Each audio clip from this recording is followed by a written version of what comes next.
If you're curious to find out what are the most important signals that professional investors are monitoring very closely to predict where the stock markets are likely to go next, then look no further than the bond market, specifically the yield curve. And why?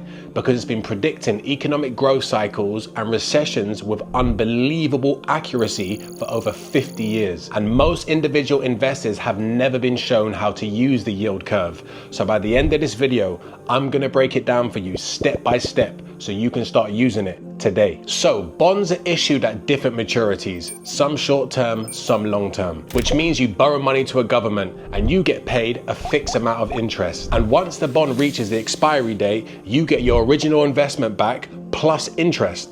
Happy days. So intuitively, the longer an investor borrows money to a government, the more interest they're going to demand. And this is all because of the unknown level of inflation eating into your fixed interest payments. Because fixed interest payments will lose value when inflation rises. So when you lend money for longer periods of time, you demand higher rates of interest. And the yield curve maps this. So the shape of a yield curve literally tells you in real time what are the expectations for economic growth, inflation, and therefore the direction of the stock markets. So let's look at a normal yield curve. This is when longer term bonds pay higher amounts of interest than shorter term bonds. And the bond market is literally saying economic growth and inflation is coming. And therefore, corporate earnings are expected to expand. So by extension, investors can look at the shape of the yield curve and know, the stock markets are expected to go up into the future. Then we have a flattening yield curve. And this is when interest rates on longer term bonds are falling to the same rate as shorter term bonds. And the bond market is saying problems are brewing.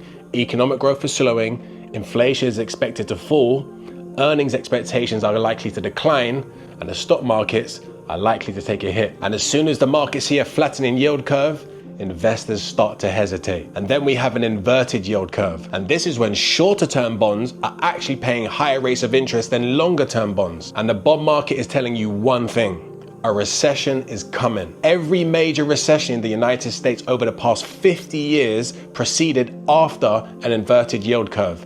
Every time. So we must remember the stock markets are forwards looking. They price in earnings expectations, and earnings comes from economic growth. And as the yield curve predicts economic growth, then the yield curve literally predicts the stock market's next move. That's the connection, and that's exactly what professional investors are always watching. Now, I've put together a free full training on how to use the macro mechanic framework, including the yield curve, so you can invest with confidence. Comment the word yield curve and I'll send you the link directly.